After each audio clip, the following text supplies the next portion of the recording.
buenas con todos aquellos que vienen siguiendo nuestras redes sociales. Este es su programa de debate y controversias con Chino y Cachito.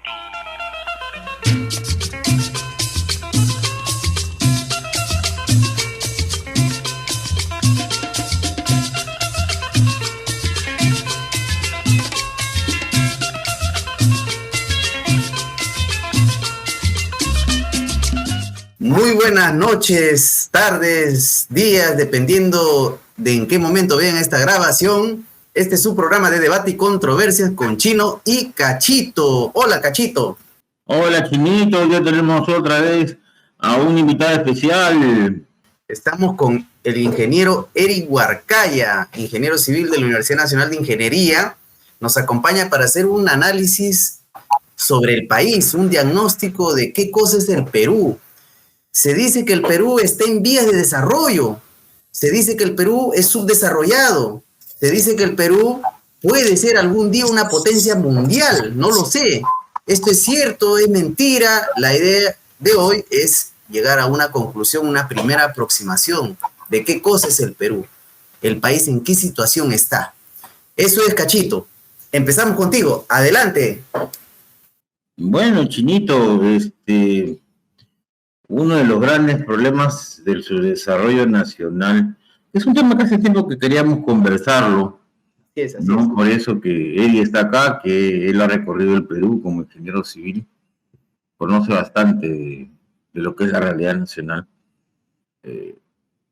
Yo lo que podría ver de lo que he visto ya en mi mundo, en mi carrera, uno de los grandes problemas también es la falta de desarrollo de la agricultura. Si un país no puede producir lo que come, está frito, o sea, eso sí es innegable, ¿no? Justo yo ya pasaba por Piura, había viajado para hacer unas cosas de aquí, de la zona donde trabajo hasta la ciudad de Piura, y tú puedes ver infinidad de campos que son montes, ¿no? Sabemos muy bien que Piura tiene mucha tierra fértil, pero tienes agua hasta por gusto, porque está clarísimo que durante cada 7 años el agua en Piura abunda, solo que no sabemos cómo represarla. En pleno siglo XXI el Perú no sabe cómo controlar la corriente del Niño. Y estas tierras, estos desiertos que están en esta zona, simplemente están abandonados. La cantidad de tierra cultivable que se tiene en Piura no llega, creo que ni al 20%. El resto es monte, que se lo comen las cabras, ¿no? Entonces, tienes agua, tienes recursos. Cada 7 años el río Morropón, que está acá como a unos 30 kilómetros, bota aproximadamente, Chino, ha llegado a 2.000 metros cúbicos por segundo. Y no podemos aprovechar ni un litro de esa agua. Ya pasaron 200 años de independencia nacional. Y acá uno ve, la gente, si bien es cierto, hay una pequeña cantidad de tractores, muchos todavía campesinos están sembrando con toros, vacas o a pulso. Entonces, simplemente no hay industria nacional. Muy bien, Cachito, pero tú has empezado por el sector agrario, has dado efectivamente un ejemplo, pero de repente, Eric, deberíamos abordar de forma más general el problema. El modelo de desarrollo, entre comillas, que tiene el Perú. Un modelo primario exportador, basado en las exportaciones, básicamente de concentrados de mineral, los aportes que hace la agroexportación también, básicamente costera. Entonces somos exportadores de recursos sin mayor valor agregado. A eso se le puede llamar vías de desarrollo. Bueno, Cachito está diciendo claramente que no.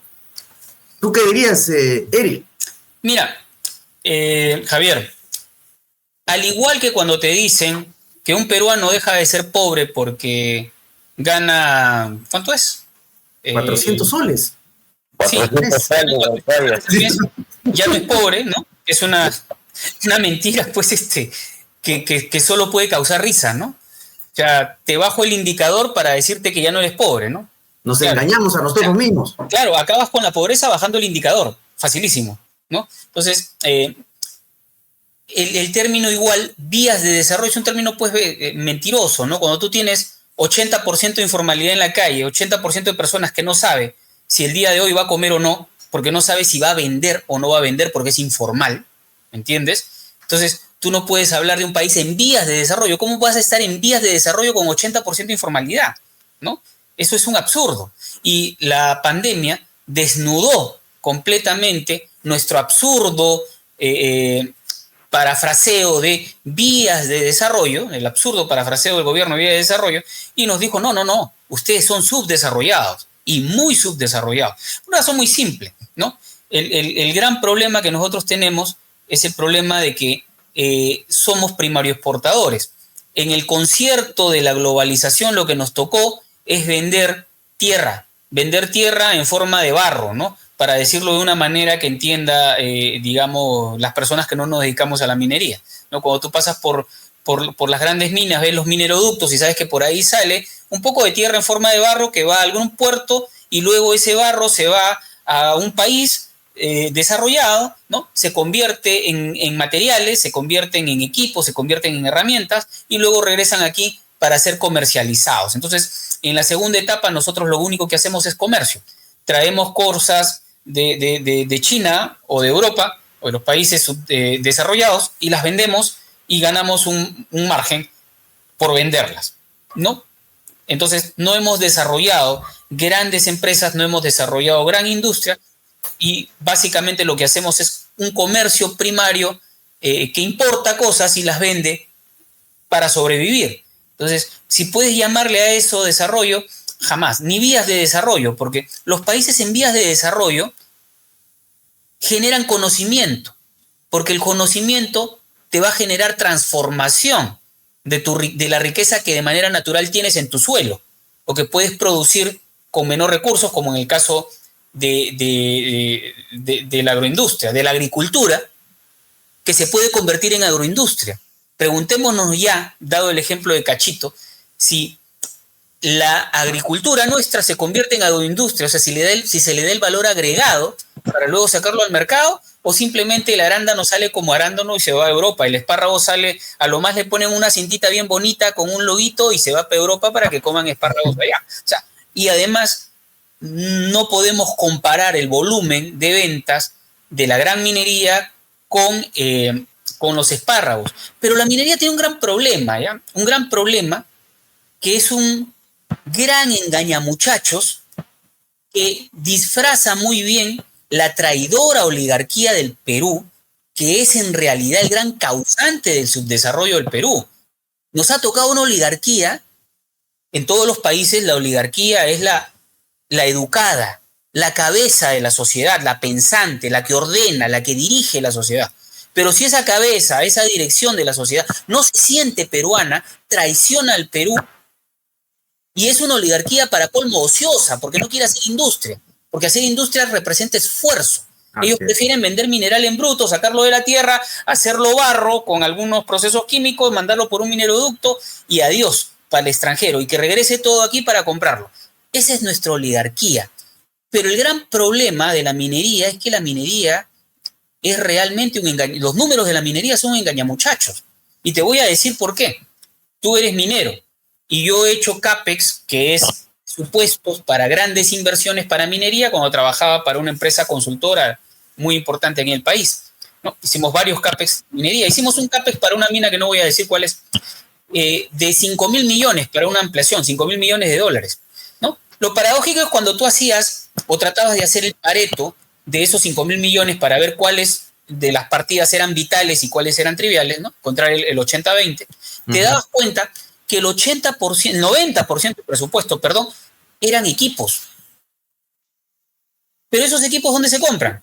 Esos equipos se compran en Suecia, ¿no? Scania, Volvo, ¿no? Los países nórdicos, o se compran en China, ¿no? Sistemas eléctricos importantes, qué sé yo. Los grandes equipos se compran en el extranjero. Entonces tú dices, si la minera compra esos equipos en el extranjero, ¿dónde es que paga los impuestos? En el extranjero. Allá paga el impuesto. Allá queda la plata. Ok, allá se queda el 21% del dinero que se gasta en equipos en ese CAPEX. Del 90%, o sea, de los 5.000 millones de dólares, 4.500 millones eran equipos. ¿Ok? Eso, de esos 4.500 millones, el 21% en impuestos se queda allá en el extranjero, porque acá es 18%, pero en el extranjero por lo general es 21%. Se queda allá, pero como ellos van a trabajar acá y van a producir acá, tú sabes dónde se le devuelven los impuestos, esos impuestos que ya se gastaron, dónde se le debita, porque tú sabes que cuando tú produces, tú pagas impuestos por la ganancia que has producido, no por lo que has vendido, sino por lo que has ganado.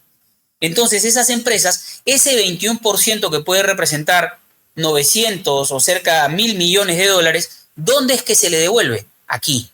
Porque aquí producen, aquí sacan el producto, desde aquí lo venden, entonces dicen, oye, yo todavía no he vendido, como el impuesto aquí es 18%, tengo 1.000 millones de impuestos liberados para poder vender sin pagar impuestos. Y eso puede representar 5, 7, 8 años de trabajo de la mina sin pagar impuestos. Y en muchos casos todavía solicitan la devolución anticipada al Estado peruano y el Estado peruano le paga de sus recursos, de los impuestos que pagamos nosotros cuando compramos hasta un caramelo, le devuelven, le adelantan ese dinero que ya se gastó en el extranjero a la minera. El tema es muy sencillo, es muy fácil de entender. Y ahí estriba el producto de nuestro subdesarrollo. No solamente en el dinero que se le da a las mineras por haber comprado equipos en el extranjero, sino en el formato que todo esto tiene, en la forma de pensar que todo esto deja. Entonces todo el mundo dice, oye, yo puedo hacer negocios así, gasto allá, pago allá y me devuelven acá. Y como aquí los cálculos pues se hacen mal, ¿no? Casi siempre. Entonces los contadores siempre son muy vivos y dicen, oye, todavía no llego, todavía no me he gastado los 1.000 millones que me gasté de impuestos en el extranjero. ¿Quién te ve cuando se ve el mineral? Ustedes dos son mineros. ¿Quién ve si ese mineral que te dicen, oye, por si acaso está yendo puro cobre? Y quién sabe si ahí en el mineroducto, en el barro, que se está yendo oro, se está yendo plata, se está yendo minerales más costosos? ¿Quién lo supervisa? Y no solo eso, se está yendo tierras raras también, que el Perú no lo ha incorporado como parte de un recurso, digamos, rentable, ¿no? Exacto. No, ustedes lo dicen con más propiedad, porque ustedes son mineros, ¿no? Yo lo veo de forma general. Pero en general, ¿qué se puede ir en ese mineroducto que está bajando barro? Se pueden ir montones de minerales que no pagan impuestos. Porque solo declaran un tipo de metal. Porque declaran un tipo de metal. Ahí está el gran engaño de la minería. Es un tremendo engaño. Es un robo descarado al país. O sea, lamentablemente nos venden la idea de que la minería paga el salario del Perú, pero en realidad no es así, porque terminamos los primeros años de operación de una ampliación minera o de un posicionamiento minero, terminamos devolviendo los impuestos que ellos han pagado en el extranjero. Así es. O sea, terminamos pagándole la vida a China, terminamos pagándole la vida a Alemania, a Suecia, terminamos pagando sus estados de bienestar de ellos para tener estados de malestar y de pobreza y de subdesarrollo en el Perú. Ahí está una de las causas. Eric, dos cosas. Y acá también para Cachito. Efectivamente, lo que acabas de decir es una verdad impajaritable cuando uno empieza a revisar los números y a ejecutar obra y hacerlo realidad, este tipo de cosas. Pero lamentablemente el pueblo llano, el ciudadano de a pie, muchas veces escucha al periodista pagado de una empresa de medios de comunicación masivo y no cree pues lo que tú estás hablando. Y poco menos que te dice comunista, terrorista, quiere llevar vacío. Entonces hay una batalla por ganar las ideas en función a la verdad, con periodistas que realmente estudien, investiguen, llamen a especialistas que realmente han trabajado y desasnen en buena cuenta, para decirlo en buen cristiano, a la población y al ciudadano de a pie. Pero esto no es así. Muchas veces los medios están amarrados con las empresas que se benefician de este modelo, de este subdesarrollo peruano, y el pueblo sigue engañado. ¿Qué hacer frente a eso? Lo que pasa aquí no es de que los medios de comunicación, sus propietarios, son los mismos que las grandes empresas. O sea, te va a sorprender que mucha parte del directorio del diario más importante de este país, muchos de sus miembros de directorio son parte de directorios de grandes mineras. O sea, las mismas familias que controlan las mineras controlan los medios de comunicación. Así de simple. Ahí está la explicación, entonces. Ellos nunca van a ir contra sí mismos, ¿no? Pero ahondando en el tema que plantea Huarcaya, aparte de lo que pagas el impuesto a ellos, a los extranjeros, al comprar su equipo, lo que más vale en este negociado de los CAPEX, y no solo los CAPEX, sino los mismos OPEX, todos los presupuestos operativos, si también sacas tu cuenta Huarcaya, y no solo en la minería, sino en casi toda la industria nacional, industria extractiva o primaria, por ejemplo, obras civiles, pesca, la misma agricultura o la agroindustria, casi todos los insumos que se usan tienen que traerse de otro lado. Y esa plusvalía del producto se queda en el país donde se compró. O sea, además de Si los yo me equipos, traigo, claro, si yo son me traigo materiales. Además, los por equipos ejemplo, tienes insumos. Así es. claro, entonces, si yo me traigo, por ejemplo, a ver una máquina que puedan comprender la gente, un dumper, ¿ya? Que es una maquinita que carga mineral de las minas subterráneas, lo tengo que comprar, vamos a suponer, a Suecia o a Finlandia, ¿no? En las marcas Zambi, hay varias marcas extranjeras que son las mejores que se traen. Neumáticos. Entonces, claro, También sí. estos equipos, como son bienes manufacturados, tienen una plusvalía. Cuando tú las compras, la plusvalía se queda allá. Entonces, el proceso de producción, los contratistas que participaron en la producción de esta máquina se benefician en el país de origen. Porque tú al comprar la máquina en el extranjero, toda la cadena productiva del extranjero se beneficia. Es como cuando compras un carro a México, ¿no? Si te compras un Nissan Sentra o te compras cualquier carro tipo Nissan que se hacen en México, definitivamente estás beneficiando a la planta Morelos, estás beneficiando a la cadena de producción, a todo ese sistema de planetas que apoyan a la planta Morelos para fabricar los carros Nissan. Y eso, por ejemplo, Trump quiere cortar, ¿no? El loco Trump de Estados Unidos quiere cortar porque ve que eso perjudica a su país y quiere que Estados Unidos vuelva otra vez a tener esa cadena completa, porque ya no la tiene. Mucho de esa industria en Estados Unidos se ha ido a China y a México, ¿no? O a Brasil. Entonces, cuando el Perú, todos sus insumos, sea de la agricultura, por ejemplo los fertilizantes, ¿no? Tienes Bayobar, pero no usas Bayobar. Le sigues comprando, ¿no? Fertilizantes a China, a México, a Estados Unidos. Pero tú tienes yacimientos acá, pero no te importa desarrollarlos. Entonces, toda esa química que estás comprando, lo que hace es desarrollar la industria nacional de ese país. Y toda la gente que podría fabricarlo acá simplemente está en la calle o están vendiendo sándwiches y churros en la calle, Chinito. Así es, así es. Es la triste realidad. Por Efectivamente. ejemplo, yo estoy viendo por ahí en una de los chinos cachitos, Chinito, por ahí me contradijeron, me dijeron, sí, Perú produce, Modaza produce buses. Bacán, me parece. Sí, por ahí nos hicieron nuestra crítica. Está investigando y es cierto, Modaza produce 26 millones de dólares Las carrozas, anuales, las carrozas. las carrozas, ¿no? Claro, Lo cual es aplaudible, lo cual es, yo creo, hasta loable de parte de los empresarios que estén invirtiendo en el Perú. Pero ya pues chino, no vas a comparar pues una facturación de 26 millones de dólares anuales con lo que genera la Nissan en México, pues, o la Ford acá en Brasil, pues, ¿no? O sea, estamos hablando pues de Nissan en México debe estar generando siquiera fácil sus 10 mil millones de dólares al año. Así es. O sea, es un monstruo. Y México ni siquiera estamos hablando que es un país desarrollado 100%. Pues. Ellos están en vía de desarrollo. Ya te imaginas cuánto se produce en Estados Unidos, en China, en Francia, ¿no? Entonces, o en la India. Entonces, el tema es todos los presupuestos y los gastos que se hacen en las industrias se van para afuera. Como el Perú no produce nada, es más, creo que ni la comida la compran acá, porque hoy en día casi la mayoría de empresas grandes tienen empresas tercerizadas extranjeras para comida, que terminan comprando manzanas chilenas, duraznos de otros lados, comida importada, o sea, ni siquiera matan la vaca de los campesinos que están al frente de la mina o de la obra civil que están haciendo. Así es, así es. Bien. Y ese es el tema.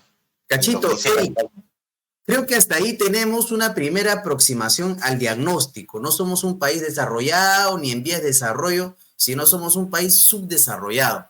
Ahora, la otra dificultad es, ¿qué salida le damos? ¿Qué modelo de desarrollo le ponemos en contra de este modelo primario exportador? ¿Es acaso la industrialización un camino? ¿O es que Velasco también la ensayó antes y fracasó? ¿Por qué fracasó? ¿Por qué no se siguió desarrollando? ¿Acaso cuando tú generas una industria no necesitas un mercado donde vender?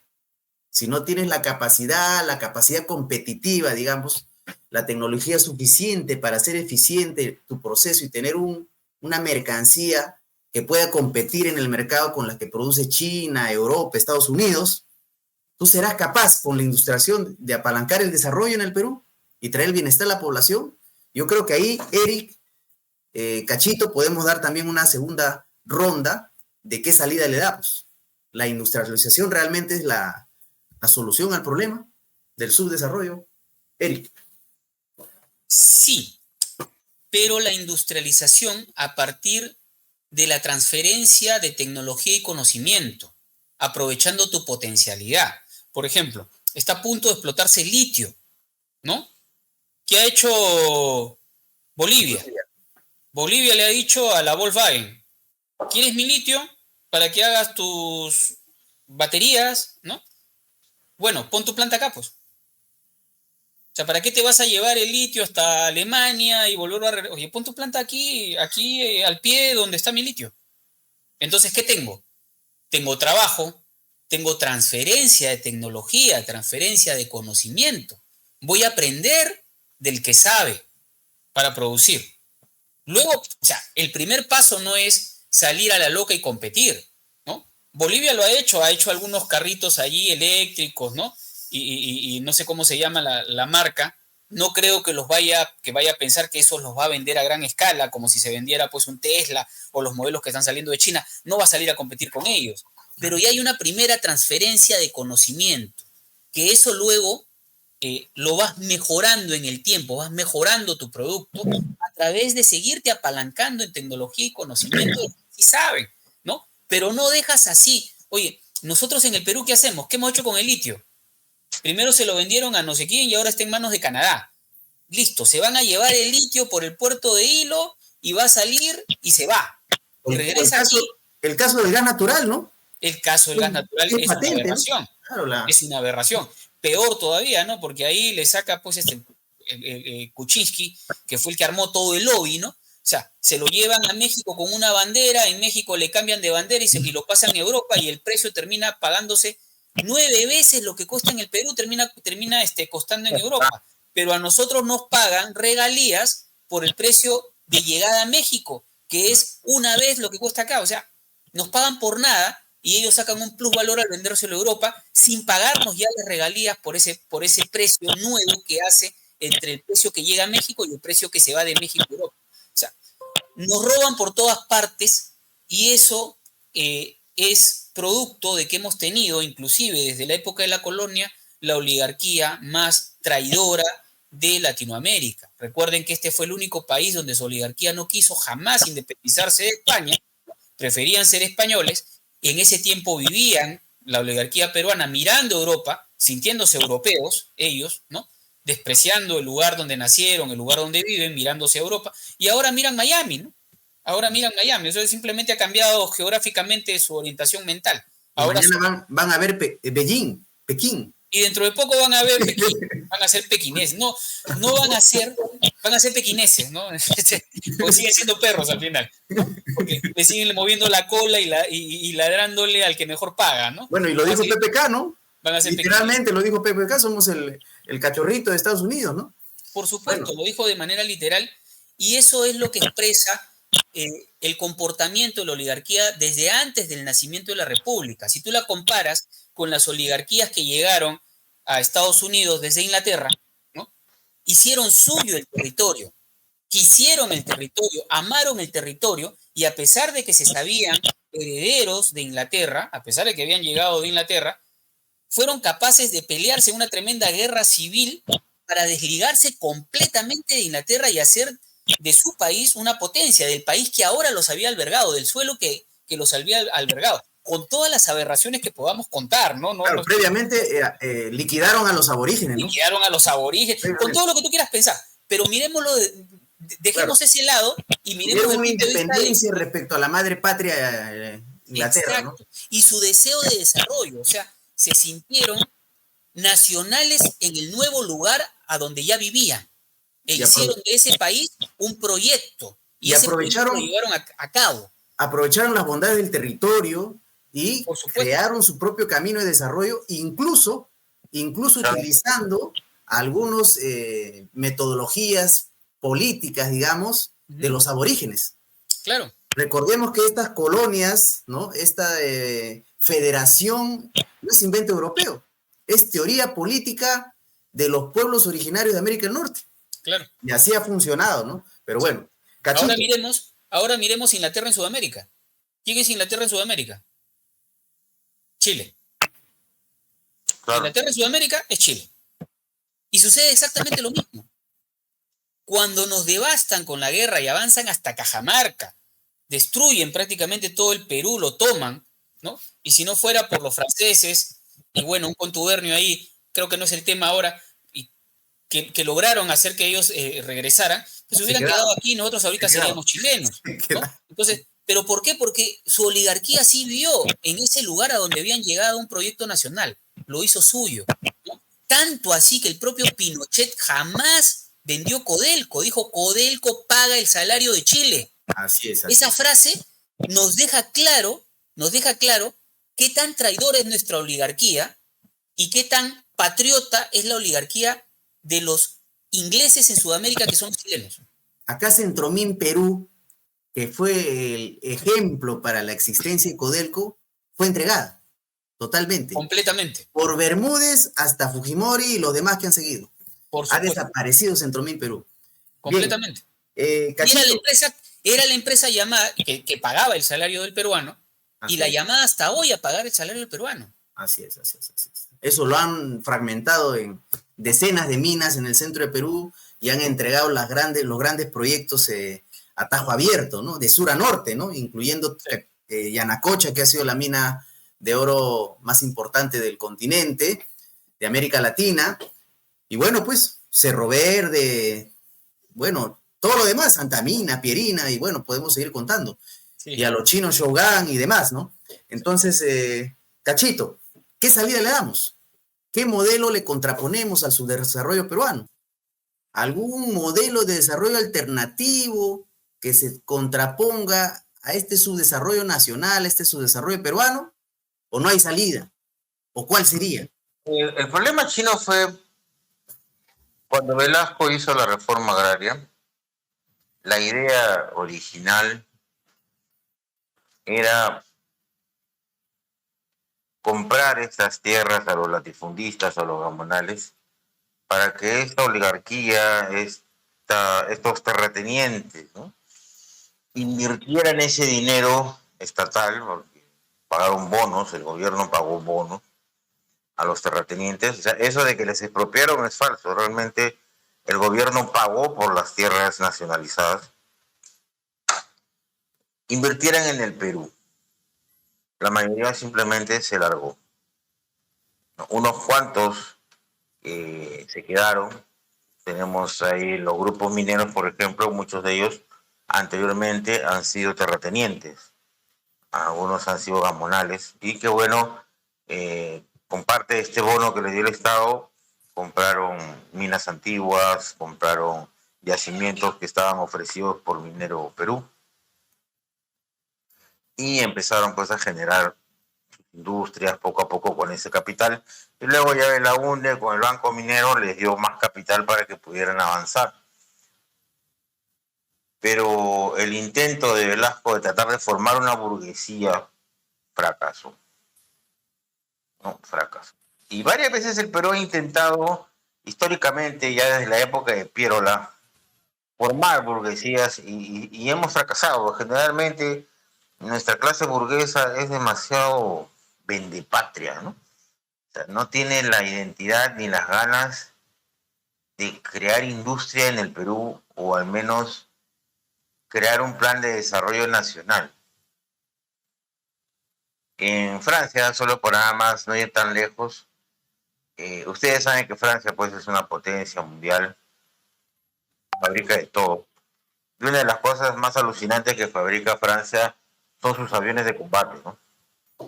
Los Mirage, ¿no? Los Rafale, los Mirage. Pero curiosamente, el único cliente permanente que tiene la empresa Marcel Dassault, que es la empresa que fabrica los Mirage, es el gobierno de Francia. Y desde el 56, 58, el gobierno de Francia nunca deja de comprar aviones a la Marcel Dassault.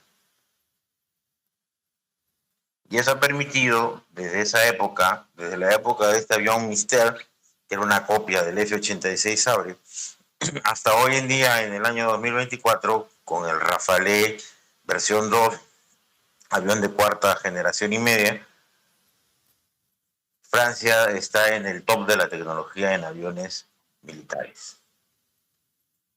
O sea, se puede, desde un mercado interno, desde un apoyo estatal, sí, y muchos países desarrollados lo demuestran, le dan un apoyo total a sus industrias, ¿no? Por una cuestión ya de sentimiento nacional, ¿no? Porque ya se la están jugando su propia existencia, porque un país que no posee tecnología va a depender, siempre va a ser el chule siempre de otra nación.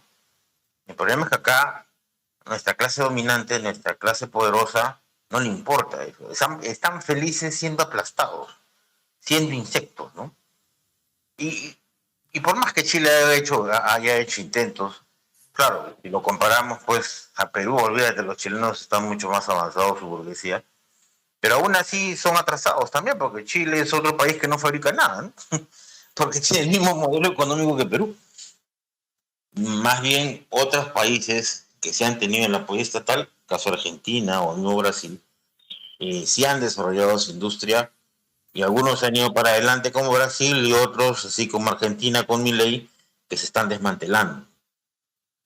El tema es, si vas a generar industria, si quieres desarrollar tu nación, tiene que haber un plan nacional estatal fuerte para poder sostener esas empresas.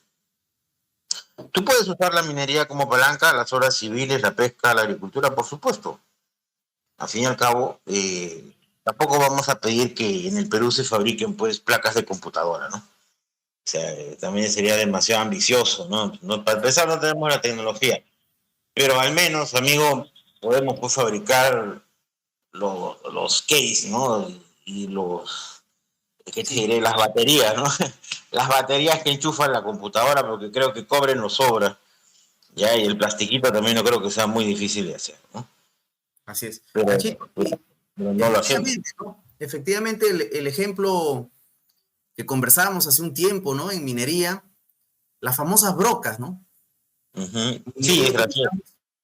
Utilizamos una cosa que son los aceros, ¿no? Hay unas máquinas fabulosas que son los yumbos, ¿no? Son equipos pesados para hacer perforaciones en minería subterránea.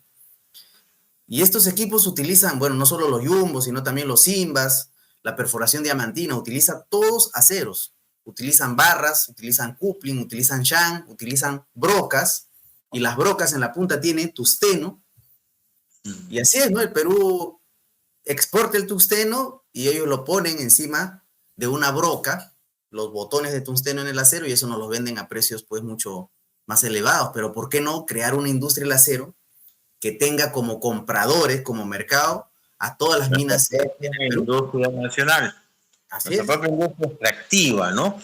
Eso sería la palanca, ¿no? Claro. Ahora, el mercado no solamente quedaría pues en algún sector, ¿no? El sector minero además puede desarrollar la refinación, la fundición y montar toda esa industria metalúrgica, sino después continuar la cadena y empezar a hacer proyectos metalmecánicos e industrializar también los propios resultados de la minería.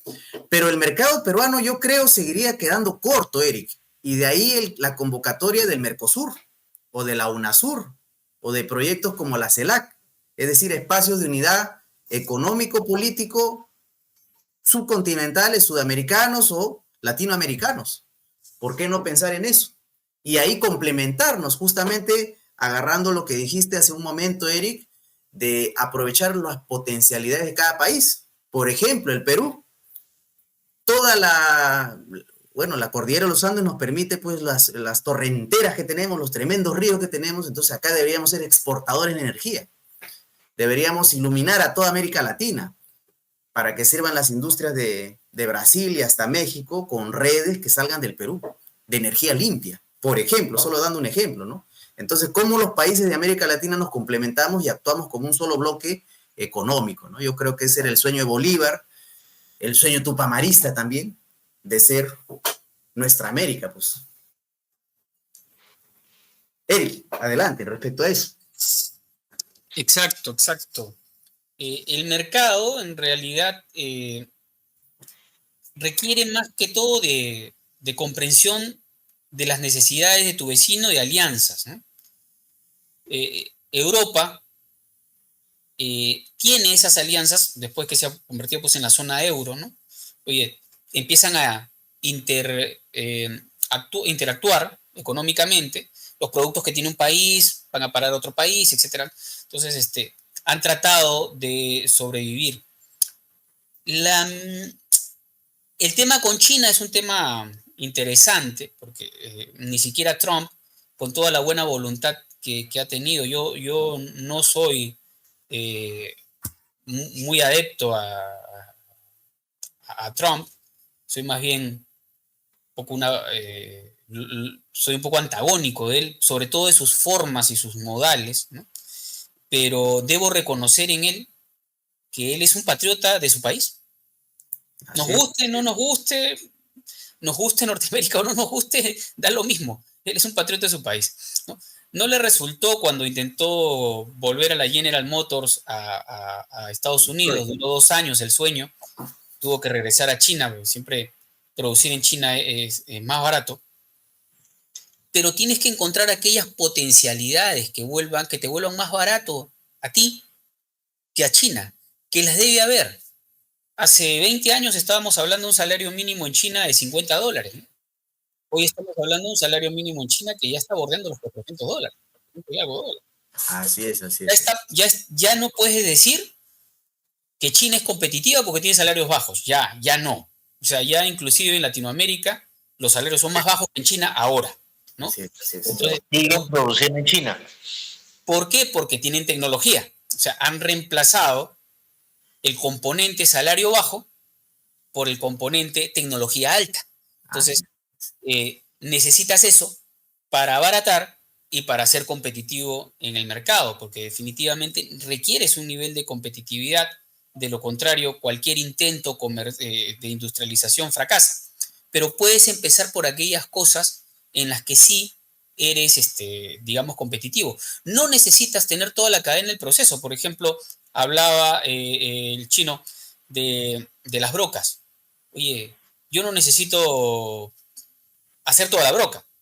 Quizás a mí me salga muy caro hacer la broca, pero sí puedo ponerle el tungsteno encima. Formas parte del proceso, ¿no? Las haces acá. Hay cosas que puedes hacer aquí y que te van a salir más baratas si escalas correctamente. O sea, si tienes empresas con las que puedas hacer economía de escala, ¿no? Donde no produzca pues, pocas unidades, sino produzca muchas unidades y puedes hacerte más barato, ¿no? Por ejemplo, los fertilizantes. No requieres gran tecnología para poder procesarlos. Y no te vas a hacer más caro, que lo que viene de México o de Europa al Perú. No te vas a hacer más caro porque el producto principal, la materia prima, sale del suelo y la transformación es mínima, es menor.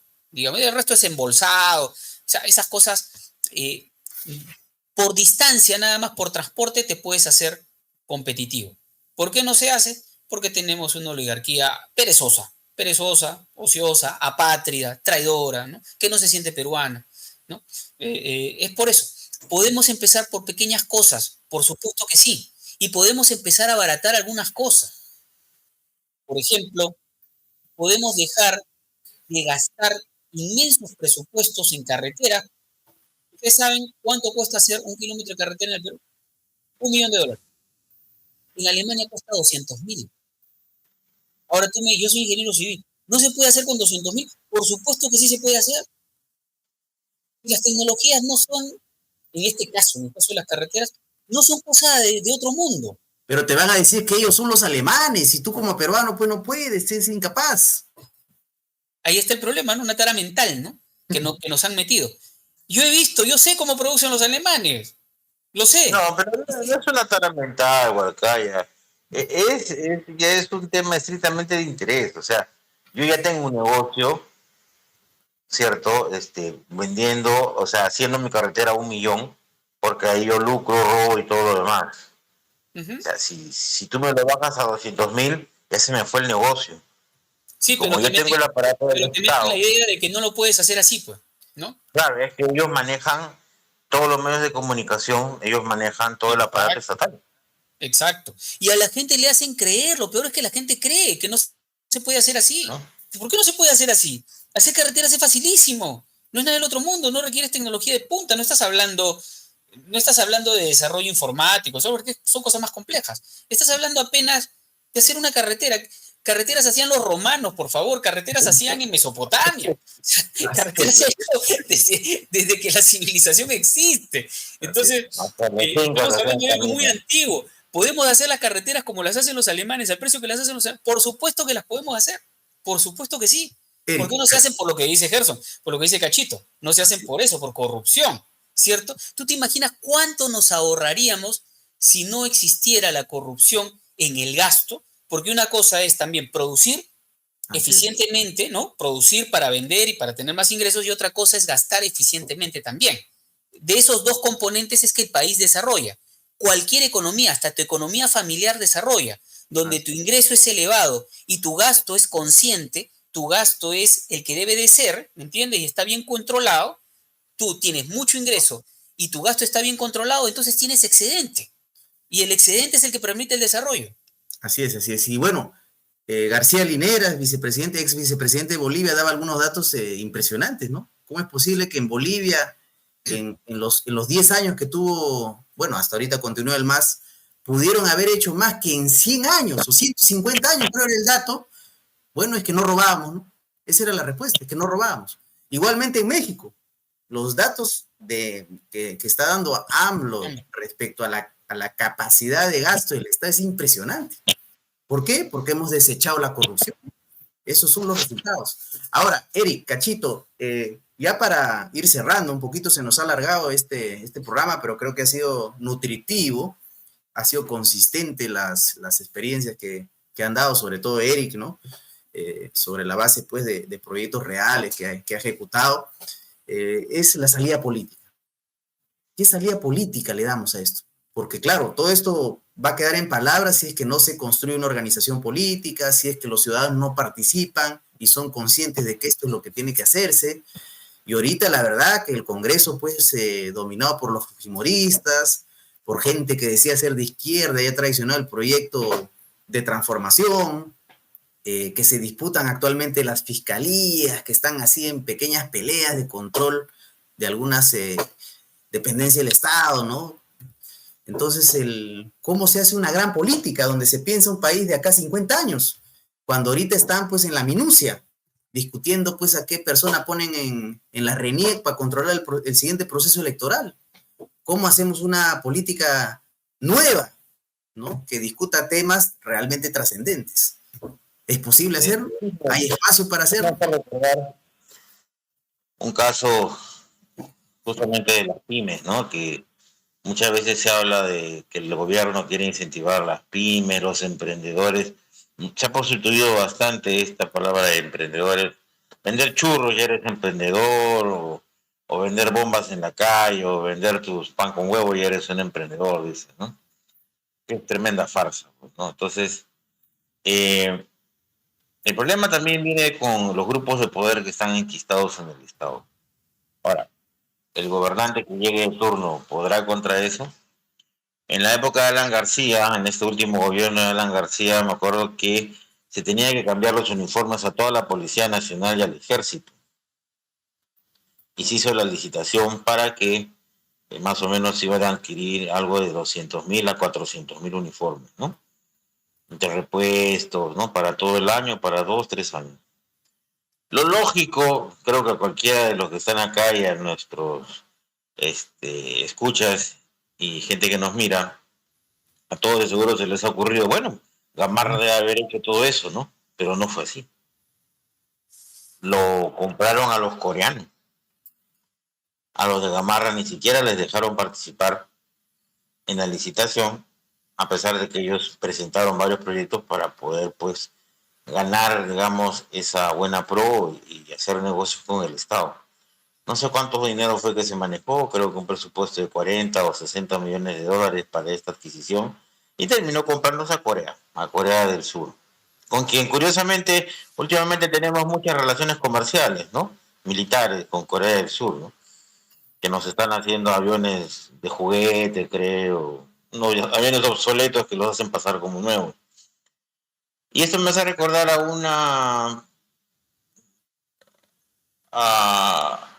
una entrevista que le hizo Hildebrand en su revista Hildebrand en los 13 a uno de los dirigentes de Gamarra. Como ya esto estaba volviéndose insoportable y Gamarra ya se estaba yendo a la quiebra, entonces durante la época de Kuczynski o Vizcarra, no me acuerdo muy bien, pidieron audiencia al ministro de la producción, porque estaban estrenando este ministerio, para que les apoyara por el tema del dumping, porque los productos chinos estaban llegando con bastante dumping y muchos de los importadores estaban aprovechando de eso. Si se acuerdan, empezaron las famosas ofertas de Ripley y Saga, donde remataban toda la ropa china a 5 veces su precio, ¿no? Y eso estaba afectando a Gamarra. Y eso les consideraban ellos, como ellos no tienen esa capacidad de hacer esas ofertas, que sí pueden hacer estas importadores gracias a las facilidades de China. Entonces ellos querían reclamar, hacer una denuncia de que eso eran, pues, prácticas ilegales. Y sacaron cita con el ministro, y yo, sorpresa, cuando llegó el de Gamarra, los dirigentes de Gamarra, a hablar con el ministro, estaban sentados todos los representantes de las cadenas importadoras en la mesa. Nadie los había invitado, pero el ministro los había dejado pasar y les había avisado de la reunión para que estén ahí. Ellos se sorprendieron, pero dijeron, bueno, ya que están ellos, será motivo para conversar cara a cara. A los 5 minutos de empezada la reunión, se aparece el embajador de China. Nadie sabe cómo llegó y se sentó en la mesa al lado del ministro. A hacer lobby, lógicamente. Entonces, hay un tema también de qué va a hacer el Estado y también la población. O sea, la población elige a estos gobernantes porque también la población es mediocre. O sea, la misma población está feliz con lo que pasa. Y mientras no tenga conciencia de que la única forma de salir de su desarrollo, de vivir mejor, es trabajando en industrias.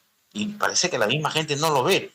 Más bien se están comiendo, Huarcaya, el cuento del emprendedor. O sea, vender mi quinoa con mi pan con huevo y ganar, pues, 600 soles al mes para sobrevivir es mi aspiración. No ser obrero calificado, no ser un mecánico calificado, no ser un tornero calificado, no ser un obrero de electroóptica, no ser un matricero. No, eso no está ya en la mentalidad de los trabajadores ni de la población. O sea, ellos están felices vendiendo churros. Y toda la propaganda mediática de la prensa mermelera, de esta prensa que es, pues, abyecta a los grupos de poder, te vende esa imagen y se lo están comiendo. Y los jóvenes se lo están comiendo. Yo no quiero estudiar, ya no quiero aprender un oficio, no quiero hacer esto, prefiero comprarme una moto y llevar pizzas a todo el mundo en la calle, ¿no? O sea, mientras países como Francia, Alemania, España, Estados Unidos, la misma China, están generando y formando cada vez más mecánicos calificados, técnicos calificados de más alto rendimiento, altamente tecnológicos, Acá solamente nos dedicamos, tío, a llevar comida rápida en motos y a vender pan con huevo. Claro.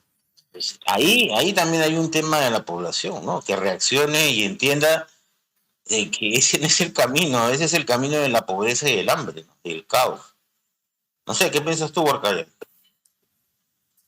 No, definitivamente, ¿no? O sea, nos hemos convertido en vendedores de cositas y pretendemos que los ingresos del país, que las divisas que ingresan al país ingresen solo de un lado, de la minería, ¿no? Cuando se habla, pues, de arándanos, estás hablando, pues, 70 millones de dólares al año, que eso es nada, ¿no? Cuando se habla de espárragos, o sea, al final hablar de la industria agrícola, sí, pues, está bien, da cierto orgullo, pero no trae la cantidad de divisas que haga, ni siquiera sombra a lo que generamos por minería. Pero sin embargo, ya vimos y ya di el ejemplo de que por minería es mucho el dinero que dejamos de ganar, que dejamos de recibir, porque no producimos nada, todos se ven impuestos y los impuestos van para afuera, ¿no? Entonces imagínate lo bien que nos iría si gestionáramos adecuadamente los recursos de la minería. Ujú. Pero hemos abandonado eso, hemos dicho no, el Estado no puede tener empresas, menos mineras, ¿no? Desarmaron Centromin, Inepto. Esa es la imagen que da. Así que es. todos somos ineptos, o sea, o ineptos o ladrones, ¿no? O ineptos o ladrones. Entonces, no se puede hacer industria nacional en el país porque o somos ineptos o somos ladrones, una de dos, ¿no? Y no te escapas, ¿no? Sí. Entonces, pero sin embargo, cuando uno revisa pues los números de las empresas que se vendieron en el tiempo Fujimori, por ejemplo, ¿no? Empresas Impresionante. como la empresa de gas, Precio huevo. sí, al año tenía una utilidad de 2 millones de dólares, no es mucho, pero se vendió a 5. O sea, se vendió al precio que era la utilidad de 2 años y medio de la empresa. O sea, ¿cómo Increíble. vendes una empresa que, no, es una empresa que te estaba facturando bien? Y de esos ejemplos hay un montón. Y Así es. después esa misma empresa le hacen una pequeña repotenciación y la terminan vendiendo en 50 millones. ¿No? Se la terminan vendiendo a Solgas en 50 millones. Entonces, hicieron negocio con nuestras empresas. Claro. La gran pregunta que tenemos que hacernos es, si Claro. se quedaron con acciones de las nuevas empresas y por eso viven tan bien sin trabajar, porque reciben regalías todos los años por las acciones que tienen en esas empresas que se vendieron, ¿no? Hay que hacerse esa pregunta, esa investigación está muy avanzada y se sabe mucho acerca de ello, ¿no? Ahora, la pregunta tuya era, ¿cómo motivar la participación política? Espacios como este son los que motivan la participación política. Ojalá nos vieran mucha gente, ojalá lo difundieran, ojalá cada persona que viera este podcast y le gustara, al menos alguna parte, aunque discrepe con nosotros en algunas cosas, pero con que le guste alguna parte de todo lo que hemos conversado esta noche, lo retransmita, lo comparta con sus amigos. O sea, si quieres hacer algo realmente por el Perú, si de verdad te preocupa, igual que a nosotros el Perú, igual quieres que haya un mayor sentimiento de participación política en el Perú, difunde espacios como este, no solo el nuestro, todos los que hayan en las redes. Lo bueno que tenemos hoy, a diferencia de hace 20 años, es que hoy tenemos oportunidad de tener esos espacios, ¿no? Así es. Hace 20 años no existía YouTube, no era libre, no podíamos tener un canal. Hoy podemos decir lo que estamos diciendo, que es la verdad, y puede ser difundida, a diferencia de lo que dicen los mermeleros de los canales de televisión, ¿no? A muchos de los cuales se les ven pues animando y siendo presentadores en las fiestas corporativas precisamente de las empresas mineras, ¿no? De razón que hablan también de ellos, porque claro, ¿no? Ahí tú ves a Mávila Huertas, cuántas veces ha presentado pues en todas las empresas, ¿no? En la fiesta corporativa, ¿cuánto ganarán por una presentación de un par de horas? Obviamente, entonces, y también como dice Gerson, sus ejecutivos, pues los ejecutivos de la prensa son ejecutivos también de la minería, y estas cosas que hemos dicho hoy, que son cosas que todo el mundo debería saber, que son cosas muy sencillas de entender. El impuesto de la minería se paga afuera porque compran equipos y esos equipos se compran allá, y ese impuesto que gastaron allá se lo devolvemos acá. Es así de simple. sí. Entonces, es una cosa sencilla de entender. Nunca la vas a escuchar en la gran prensa. La escuchas aquí. Y estos espacios son los que motivan la participación política o los que debieran motivarla. ¿Ok? Entonces, lo otro que no sucede y no ha sucedido nunca, sobre todo en las izquierdas, es que andamos peleándonos por cosas nimias, ¿no? Por cosas muy, muy tontas. ¿Quién va a ser el candidato? Pues esa es la pelea. Sí. Y hay grandes debates filosóficos, ¿no? Cuando yo recuerdo la historia de Maita, por ejemplo, el libro de Vargas Llosa, y tú logras entender cómo se movía pues Maita entre el Partido Obrero Revolucionario y el Partido Obrero Revolucionario, entre paréntesis T, que era el trotskista, y te das cuenta por qué peleaban por una idea tan simple y se disociaban en dos partidos y después cuatro y se atomizaban, se volvían cosas minúsculas en lugar de sumar. O sea, preocupémonos más, concentrémonos más en las cosas en las que estamos de acuerdo, que son las cosas que nos unen, que en las cosas en las que estamos en desacuerdo. Los desacuerdos los vamos a poder solucionar, como se soluciona cualquier desacuerdo. Tú no te peleas con tu esposa en la casa y hay un desacuerdo y al otro día nos ponemos de acuerdo que queremos hacer ceviche para comer rico. O sea, al final te vas a volver a poner de acuerdo. Los desacuerdos no nos pueden conducir, no pueden conducir la vida política del país esos desacuerdos. Tenemos que unirnos por las cosas en las que estamos de acuerdo. A partir de ahí, generar un ideario. Yo creo que se vienen tiempos muy buenos, las candidaturas hacia el 2026. Hay que participar desde el espacio que nosotros queramos y hay que sumar. Y hay que pensar siempre que no por una idea, por una cosa minúscula, vamos a abandonar el barco. Más bien tienen que ser nuestras coincidencias las que nos unan, más que nuestras discrepancias las que nos desunan. Muy bien, Eric. Creo que con eso estaríamos cerrando el mensaje final. Bueno, pues hacer... Es